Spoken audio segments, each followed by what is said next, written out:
In the world, there are many insults disguised as, I just want you to be the best. Insults of, you're not smart enough, you're not dumb enough, you're not skinny enough, you're not big enough, you don't speak eloquently, your family history is not good enough, your social status, your financial status, you're not the best mother, daddy, brother. The insults often lead to divisiveness, hatred, more violence, abuse, neglect. But it's all disguised as, I just want you to be the best. That's all. There is a Bible verse, Proverbs 12:16, that I put here in the introduction, and that the prudent overlooks an insult. I remember as a child, at some point it dawned on me that what someone said about me was not about me. It was more about them, especially if there was anger, if there was some jealousy, but mostly anger, and I would visualize myself giving it back to them, like that cloud of anger, whatever, anger, I would give it back to them. And I would say to myself, that belongs to you and not me. And that what I experienced was a peace. I experienced that it was okay to be me. That I saw the more innocence in people, the compassion, because of they were hurting. And I saw that because of their pain, as I understand it today, does not discriminate. Mother, child, familiar attachments, mother, child, father, aunt, uncle, teacher, coach, does not discriminate. Pain looks to make more of itself, to spread, just like love does. And we must choose which state we want to be in, because the peace that surpasses understanding is seeing the person's heart, is realizing that it's not about you, that when someone speaks an insult, when someone demoralizes you with words or even with actions, when they try to control you, that says more about them than it does about you. Now, we begin to look at more about you when you're taking it personally, because I know, I experienced the other side of it. And I experienced that when you do take things personally, you see it as an attack, right? And then with that thought becomes the feelings of being anxious, of being fearful, of being resentment, anger, confusion, shame, guilt. Is inviting those emotions that I call weeds, that they become life-draining weeds. And when I think about death, before there is a physical death, there is an inner death, that we absorb all of those negative things about ourselves, and they grow within us, just like any other seed plant, just like love is in us, compassion is in us, that when we take in those emotions and feelings and consistently continue to let them breed within our hearts, we wonder why hardened hearts, heart attacks, but we let it breed within our hearts. And then remember, our nervous system is attached to our heart. It sends signals to our heart as well as the rest of our body. So we're breeding that, and we're sending messages through our nervous system that we're not good enough, that we're stupid, that we're dumb. And then we wonder, low self-esteem, and we wonder why we're in relationships that we know we shouldn't be in. Often it's because of our thoughts about ourselves, whether we sowed those seeds or allowed seeds to come from others. And I tell you, when you look at both sides of the spectrum, when you look at peace, you look at fear, you look at, okay, here's peace, here is seeing a person's heart. And that's what God does, right? He sees the person's heart. We are here to reflect the truth. We are here to be in God form. Our spirit, divine spirit, made in his image. We are here to be a testament, just like Jesus was, a testament to the truth.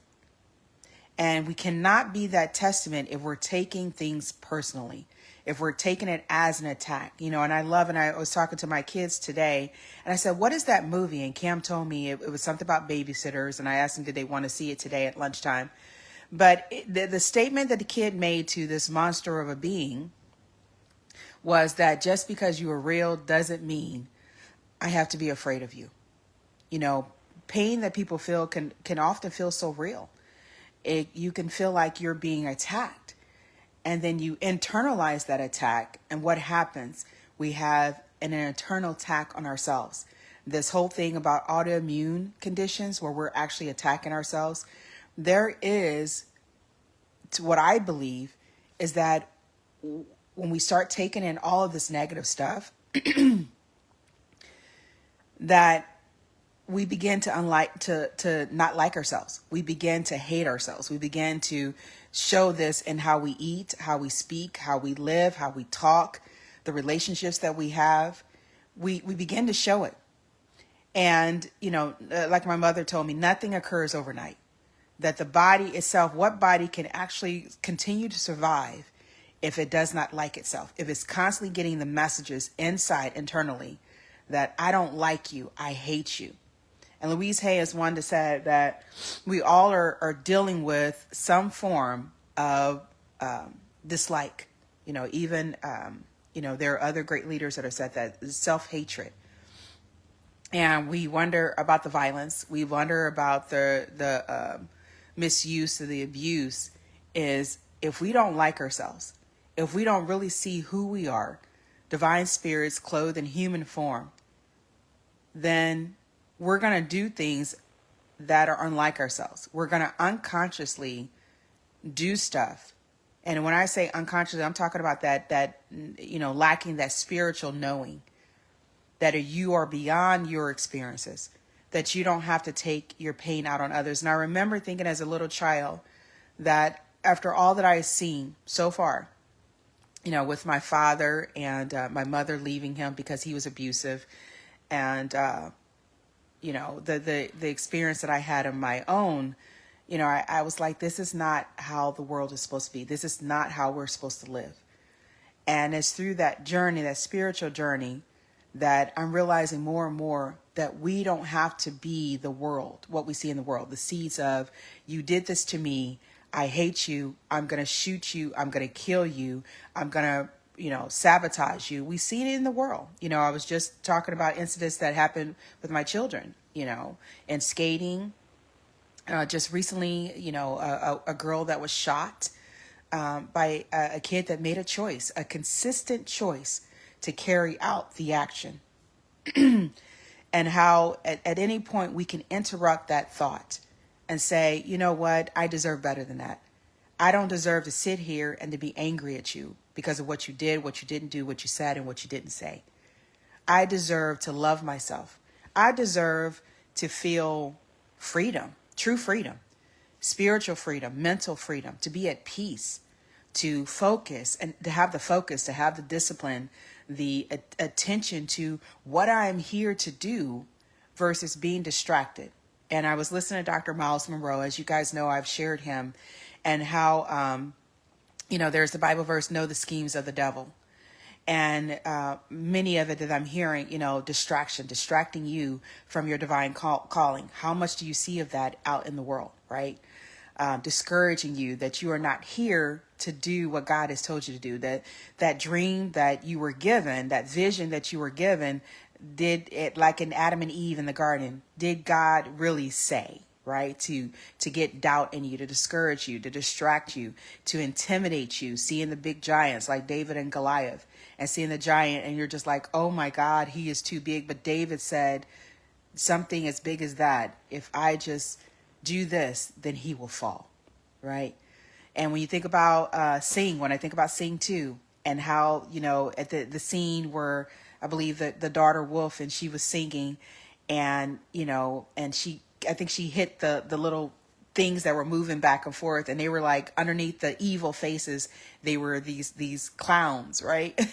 And so that was something that was very significant in that movie, and that we have to see our true purpose.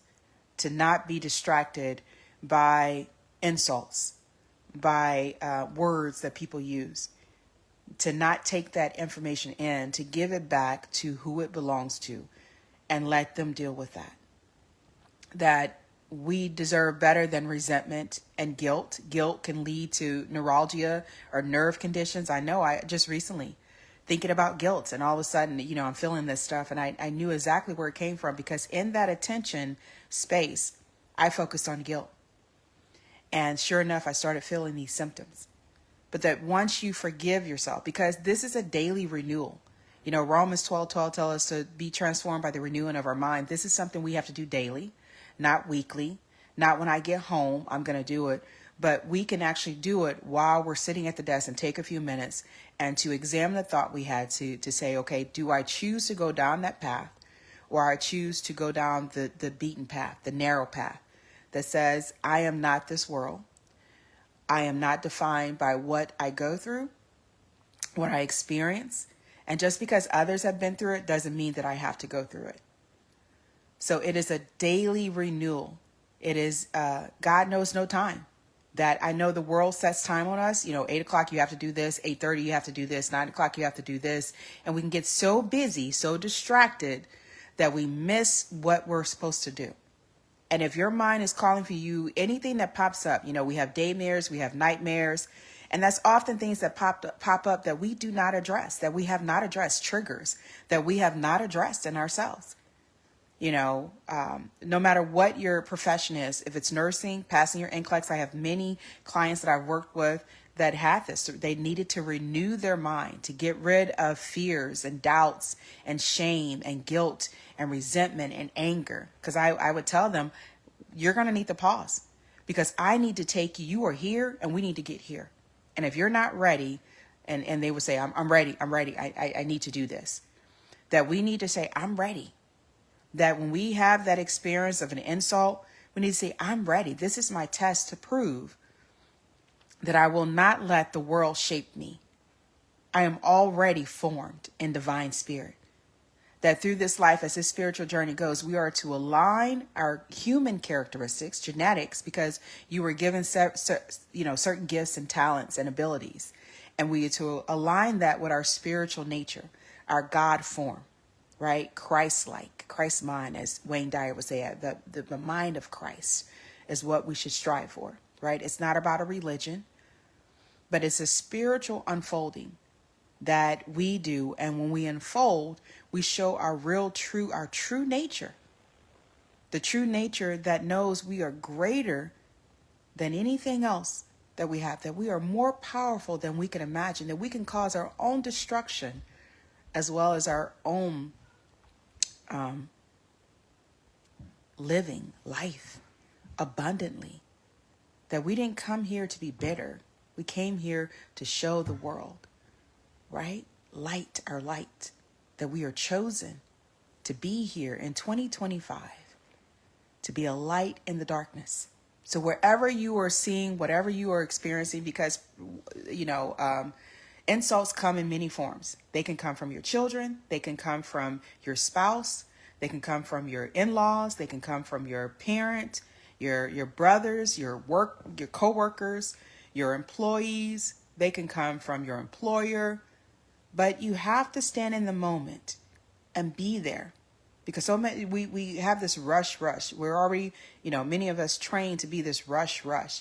And as part of fulfilling our divine purpose, we have to pause mentally and choose the road that we want to travel, that we want to stay on.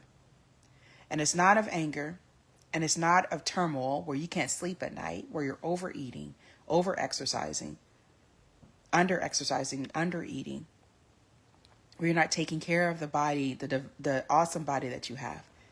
But that you're moving forward, you're saying, okay, this is not mine. So I don't need to take it. I deserve to be at peace. Peace is our natural state. Compassion is our natural state. Love is our natural state. And if you don't believe that, then that may be why you're experiencing what you're experiencing, why you're in turmoil, why you're in pain, why you're taking everything personally. Because I know there's a flip side of it. that you can have the peace that surpasses understanding. By daily renewing your mind, by thinking things that are true, that are noble, that are right, that are pure, loving, admirable, that are praiseworthy, that are excellent, we have the ability to do that. And it's when we lose ourselves in our experiences that we think that we don't have the ability. But in our true nature, it's always there, like Dorothy in the Oz.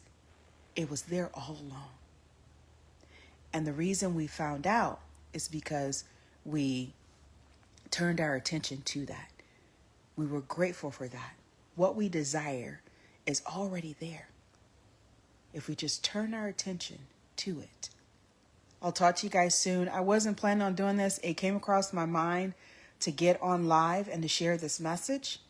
And I hope that whoever is for, even if it's for one person, renewing your mind, realizing the awesomeness that you are, the divineness that you are, how God loves you, that you are here to make a mark on the world, that you have your gifts and talents and abilities, that your experiences, that they did not stop you. You're still here for a reason. And it's using all of that to show who you really are. I'll talk to you soon. Take care of yourself. As always, make this lifetime great, because no matter what, you still can.